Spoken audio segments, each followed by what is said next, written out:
Perkenalkan, nama saya Hendra Sofia. Hari ini saya akan mengajar statistika elementer untuk mata 1. Model yang saya gunakan adalah PBL dengan studi kasus, kasusnya kasus real dari data BPS. Ayo kita cek.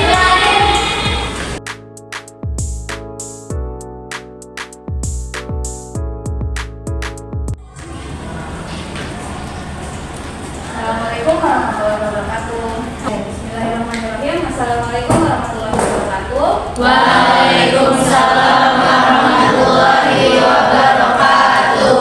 Kabarnya teman-teman hari ini? Alhamdulillah baik. Oke, hari ini kita akan belajar mengenai analisis korelasi ya. Sebelum belajar, mari kita berdoa dulu. Semoga apa yang kita pelajari bermanfaat. Berdoa. Doa. Oke, saya absen dulu. Yang pertama dari Adelia, Suryana, Oke, Saskia, Liwa, Izin. Suci, hadir. Oke, berarti yang tidak hadir hanya 2 orang ya. Oke, kita lanjut ya. Analisis korelasi. Tujuan dari analisis korelasi ini adalah kalian bisa menerapkan analisis korelasi dalam berbagai bidang di kehidupan nyata gitu ya. Nanti tujuan dari pembelajaran ini. Yang pertama, kalian tahu tidak sih apa itu analisis korelasi? Pernah dengar analisis korelasi? Baru. Pernah. Korelasi atau hubungan pernah dengar? Contohnya misalkan kalian pernah penasaran nggak sih untuk menghubungkan antar 2 variabel? Penasaran ya. Tentang misalkan ya, analisis korelasi ini adalah hubungan antara 2 variabel. Contohnya yang bisa ngasih contoh nggak kira-kira hubungan antara apa dengan apa yang saling berkaitan? Antara kecerdasan dengan misalkan nilai kuliah gitu kan? Apakah seseorang semakin cerdas itu nilai kuliahnya semakin baik gitu kan ya? Nah, kira-kira menggunakan metode apa yang bisa menghubungkan antar 2 variabel? Oke, jadi definisinya ya, kita masuk ke definisinya. Analisis korelasi adalah metode statistika yang digunakan untuk mengukur kekuatan dan arah hubungan. Kalau arah itu berarti ada positif dan negatif. Kalau arah positif artinya apa? Kalau hubungannya ke arah positif, baik ya. Artinya apa? Semakin baik suatu variabel akan membuat variabel lainnya semakin baik. Contohnya misalkan contoh yang paling nyata apa misalkan? Kalau kalian semakin banyak jam belajarnya gitu kan ya, akan semakin baik nilai akhirnya misalkan gitu ya. Itu kan adalah hubungan yang positif. Kalau hubungan yang negatif kira-kira apa? Antara hubungan yang negatif yang sekiranya semakin tinggi tapi nanti variabel lainnya akan semakin turun. Makan banyak. Makan banyak. Kalau makan banyak, semakin makan banyak maka Semakin malas bergerak. semakin malas bergerak katanya gitu kan. Jadi itu adalah hubungan yang negatif. Atau misalnya semakin makan banyak atau makannya tidak baik maka kesehatannya akan menurun gitu kan ya. Nah, jadi itu ada kekuatan dan ada arah hubungan. Nilainya itu dari min 1 sampai 1. Kalau misalkan dia itu 1 artinya berkorelasi kuat gitu ya. Tapi kalau dia 0 artinya tidak ada korelasi atau tidak ada hubungan antar 2 variabel. Nah, jadi kekuatan dan arah hubungan itu didefinisikan menggunakan koefisien korelasi atau R gitu ya. Nah, nanti kalian bisa misalkan banyak penelitian misalkan ingin mengetahui hubungan antar kekerasan dengan tingkat pendidikan gitu misalkan ya. Nah, itu kalian bisa cari menggunakan uji korelasi ini gitu. Nah, nanti kalian lihatnya dari mana? Dari hasil koefisien korelasinya dari R-nya.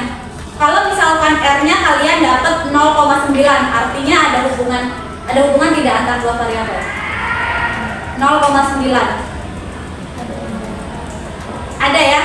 Ada hubungan yang kuat kan antar 2 variabel. Kalau misalkan 0,01 berarti ada tidak hubungan antar 2 variabel. Kalau mendekati 0 tadi apa? Tidak ada hubungan gitu. Jadi semakin dia mendekati angka 1 artinya semakin kuat suatu hubungan antar dua variabel. Tapi kalau misalkan dia mendekati 0 artinya dia tidak ada hubungan. Nah, nanti kalian lihat juga kalau dapatnya minus 0,9 artinya apa? Kuat atau tidak hubungannya? Minus 0,9. Dia kan mendekati 1 ya, tapi negatif artinya apa? Dia hubungannya tetap kuat karena mendekati 1 kan, tapi arahnya ya negatif.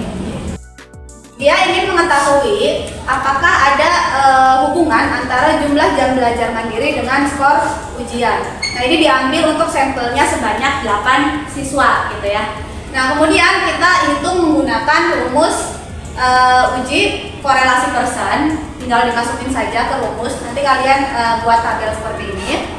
Kemudian masukkan ke rumus. Ternyata dapatnya koefisien korelasinya R-nya itu sama dengan 0,973. Positif 0,973. Artinya apa berarti? Artinya ada hubungan yang kuat antara dua variabel, yaitu apa variabelnya? Antara jumlah jam belajar mandiri dengan skor ujian. Gitu ya. Jadi hubungannya bagaimana? Positif atau negatif? Positif. Berarti artinya apa? Kalau positif itu semakin banyak jumlah jam belajar mandirinya, maka semakin baik skor ujiannya. Seperti itu ya, teman-teman ya. Gitu. Oke, selanjutnya kita masuk ke studi kasus berkelompok ya. Jadi studi kasus berkelompok ini nanti teman-teman dibagi buat kelompok 4-5 orang gitu ya. Kemudian teman-teman nanti cari data real di website BPS. Jadi kan kalau di website BPS itu dia banyak data yang terbuka, tapi itu memang data yang faktual gitu ya, data yang memang real ada di Indonesia. Nah, teman-teman cari dua variabel gitu ya yang akan teman-teman analisis korelasi. Kira-kira ada hubungan tidak antara dua variabel tersebut. Cari yang kira-kira menurut teman-teman sudah punya hipotesis ini kayaknya dua variabel ini berhubungan deh gitu ya. Nah, baru nanti teman-teman cari atau dianalisis korelasinya gitu. Nah, itu yang untuk menjustifikasi atau untuk membuktikan bahwa memang ada hubungan antar dua variabel tersebut. Dan bagaimana hubungannya, antara hubungannya positif atau hubungannya negatif gitu ya, atau hubungannya kuat atau hubungannya lemah atau tidak ya. Nah, nanti teman-teman setelah kerja kelompok itu silahkan diskusi kelompok, kemudian teman-teman presentasi di depan gitu ya, untuk membahas hasil dari yang teman-teman temukan, hasil analisis yang teman-teman temukan dari data-data BPS. Gitu ya teman-teman ya, silahkan untuk berkelompok, satu kelompok boleh 4-5 orang.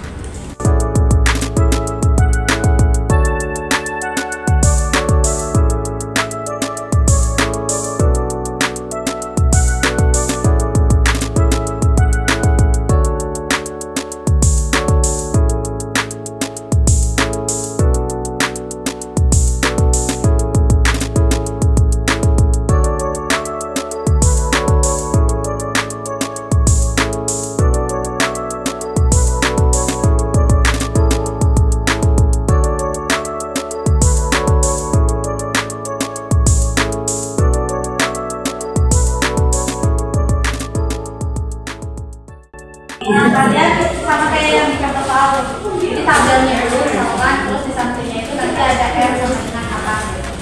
Nanti sama dengan apa. Jadi tabelnya itu ya kan, kalau enggak nanti yang presentasi perwakilan aja misalkan 3 orang atau 2 orang gitu kan. Kalian buat di sini tabelnya. Makanya enggak ada yang nulis, ada yang presentasi dibagi-bagi aja, ada yang hitung. Nah, nanti kalian bikin tabel di sini datanya.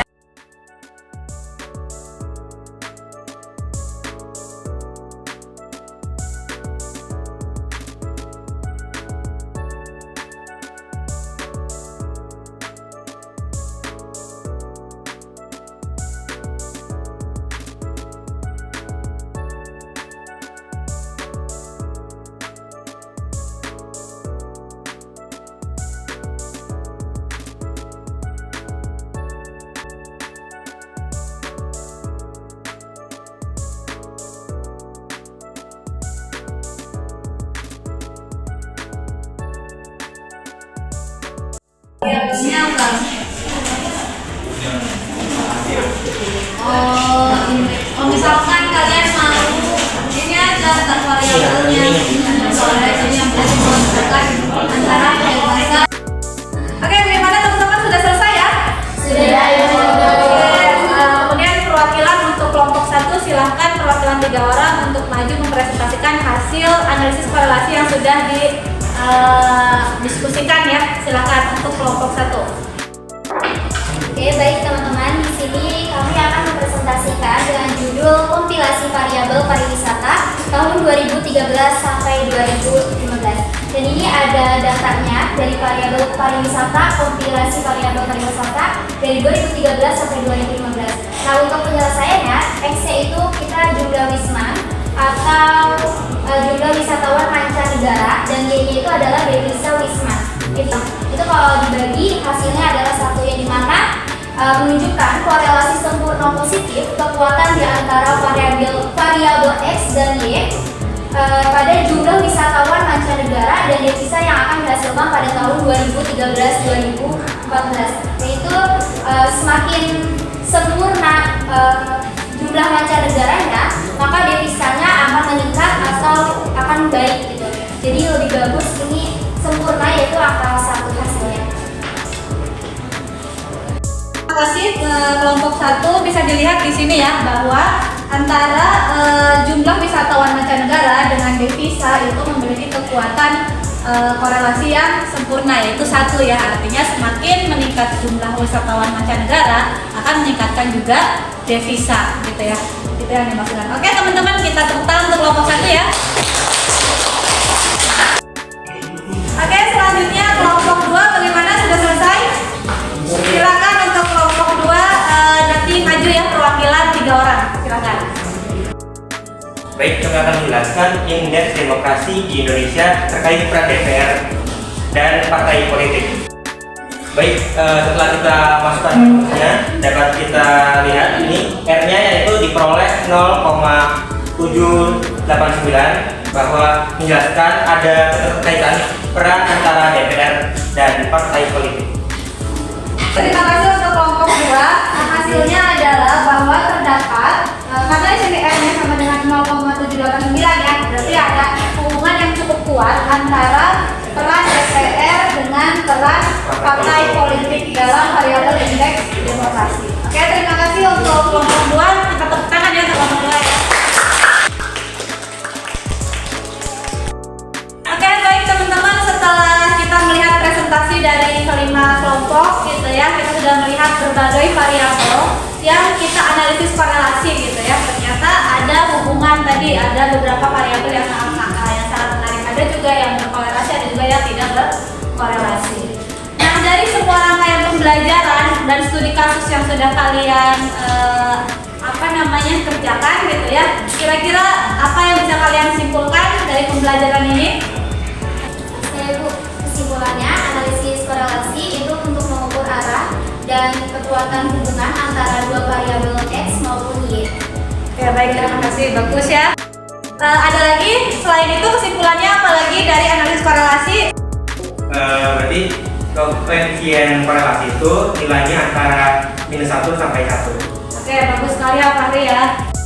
Oke, jadi benar ya kesimpulannya. Kata kuncinya adalah analisis korelasi ini sebuah metode untuk mengukur kekuatan dan arah hubungan. Arah hubungan itu ada arah positif dan arah negatif. Kemudian besarannya tadi kata Fahri berapa? -1 sampai 1. Kemudian kira-kira analisis korelasi ini banyak digunakan di bidang apa saja? Di berbagai bidang. Nah, tadi kita sudah membuktikan ya di berbagai bidang, ada yang di demokrasi gitu ya, ada juga yang di tadi apa lagi? Selain demokrasi di pengelolaan mancanegara dan lain-lain gitu ya. Jadi sangat banyak sekali aplikasinya. Jadi analisis korelasi ini akan sangat berguna untuk berbagai macam variabel seperti itu. Nah, untuk pendalaman individu nanti akan saya berikan kuis yang harus kalian kerjakan di portal ya. Jadi soalnya ada di portal, kemudian kalian kerjakan dan kalian kumpulkan kuisnya di portal. Nilainya itu minggu depan. gitu ya. Jadi sebelum kita perkuliahan, kalian silakan kerjakan kuisnya dulu. Seperti itu. Kira-kira habisnya ada yang ditanyakan? Cukup ya? Oke teman-teman, terima kasih atas kehadirannya. Terima kasih juga atas partisipasinya. Semoga apa yang kita pelajari hari ini bermanfaat untuk teman-teman. Kalau ada salah saya mohon maaf. Assalamualaikum warahmatullahi wabarakatuh.